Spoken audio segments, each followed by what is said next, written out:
नमस्कार जोहार। अभी हम विनोद धाम में हैं। झारखंड की अगर नाम आप जानते हैं तो विनोद बाबू का बड़ा योगदान है झारखंड बनाने में, झारखंड को अलग करने में और झारखंड को लोगों को शिक्षित करने में।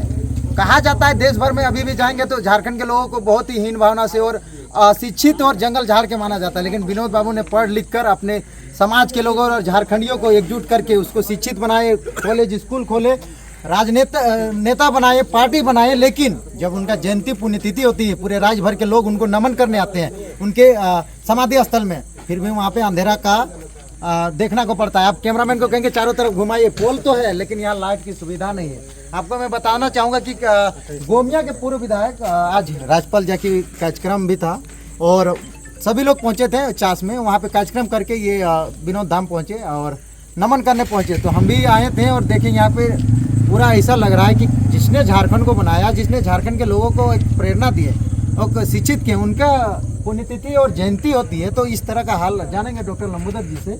आज पुण्य जयंती में आए हैं आप, तो आप बताइए कि किस तरह का रहना चाहिए जिन्होंने झारखंड को बनाया, जिन्होंने इन जैसे लोगों को शिक्षित किए, प्रेरणा दी है, उन लोगों को इस तरह का जयंती मनाया जाता है। सबसे पहले तो विनोद बाबू की जयंती के अवसर पर उनके प्रति हम लोग श्रद्धापुष्प अर्पित करते हैं और उनके दिवंगत आत्मा के लिए ईश्वर से शांति के लिए ईश्वर से प्रार्थना करते हैं।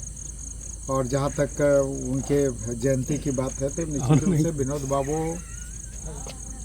की जो भूमिका रही है झारखंड राज्य निर्माण में, या चाहे वो सामाजिक हो, राजनीतिक हो, शैक्षणिक हो, सांस्कृतिक हो, हर क्षेत्र में उनकी भूमिका के बारे में हम लोग कुछ भी बोलेंगे तो समझिए कि वो सूर्य को दीपक दिखाने के बराबर है। आज झारखंड सरकार की बात करते हैं तो वर्तमान में झारखंड सरकार है और वो झारखंड मुक्ति मोर्चा की सरकार है जिसका निर्माण, जिसका सृजन विनोद बाबू किए थे। लेकिन इस 25 साल में क्या हुआ, इस 25 साल में विनोद बाबू के सपनों का झारखंड नहीं बना। आज गरीबी देखिए, लगभग 40% लोग झारखंड के गरीबी रेखा के नीचे गुजर बसर कर रहे हैं। रोजगार का अभाव है, पलायन कर रहे हैं, लोग बाहर जाते हैं और वहां से लोगों का डेड बॉडी आता है। ये रोजगार और पलायन की स्थिति है। धनबाद में भी डेड बॉडी आ रहा है। निश्चित रूप से सिर्फ धनबाद ही नहीं, पूरे राज्य में, पूरे राज्य की यही स्थिति है। इसके साथ ही आज देखें भ्रष्टाचार चरम पर है, पूरी जनता भ्रष्टाचार से त्रस्त है। क्या विनोद बाबू तो शोषण विहीन झारखंड का सपना देखे थे, आज शोषण ही शोषण है, चारों तरफ जिधर ही जाइए शोषण है। लॉ एंड ऑर्डर सरकार के हाथ से निकला हुआ है। और आज देखिए विनोद धाम में विनोद बाबू की जयंती के अवसर पर बिजली की स्थिति देख लीजिए, झारखंड राज्य बिजली बोर्ड की स्थिति देख लीजिए, डीवीसी प्रबंधन की बात कर लीजिए, राज्य सरकार की बात कर लीजिए। तो निश्चित रूप से ये दुखद है कि आज विनोद बाबू की जयंती, विनोद धाम और ये बिजली विभाग, झारखंड सरकार और डीवीसी प्रबंधन की लापरवाही की वजह से आज विनोद जयंती में भी लोग यहाँ पर अंधेरे में रहना को बाध्य है।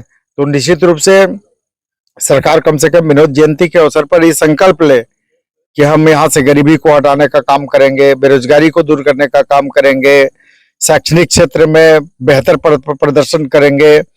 यहाँ स्थानीय नीति जिसकी बात कर रहे थे, स्थानीय नीति हो, और सबसे ज्यादा कि आप गुरुजी के जीवनी को आप पाठ्यक्रमों में, सरकार के सरकारी विद्यालय के पाठ्यक्रमों में शामिल कर रहे हैं।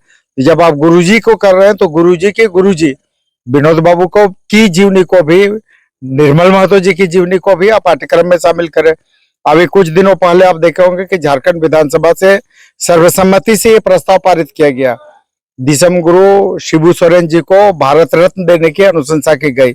निश्चित रूप से हम लोग उसका स्वागत करते हैं, गुरुजी का भी सम्मान करते हैं।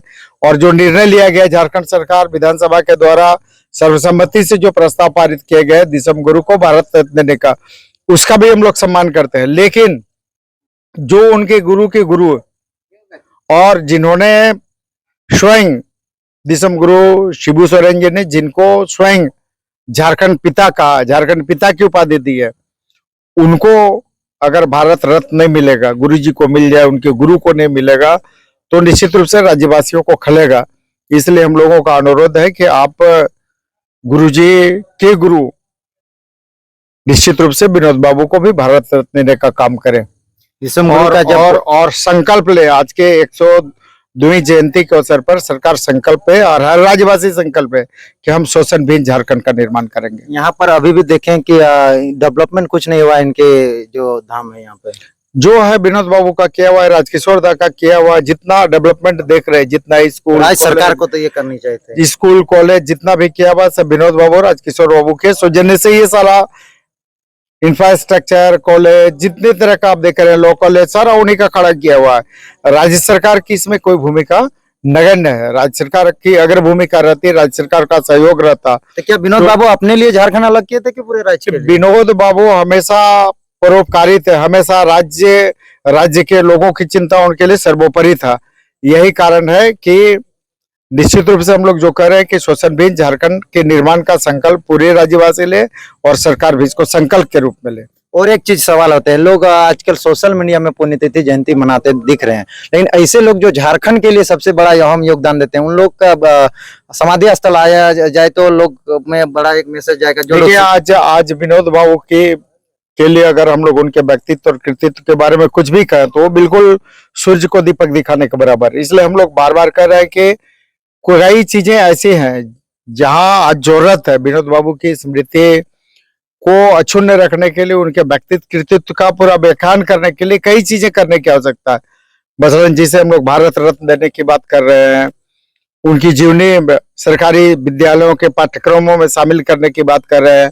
अभी बोकारो हवाई अड्डा चालू होना है, बोकारो हवाई अड्डा का नामकरण विनोद बाबू के नाम पर है और इसको लेकर हम लोग तत्कालीन नागरिक उड्डयन मंत्री ज्योतिरादित्य सिंधिया जी से भी हम लोगों ने मिले थे और हम लोग कई दफे विधानसभा के स्तर पर भी इसको हम लोग आवाज बुलंद कर चुके हैं।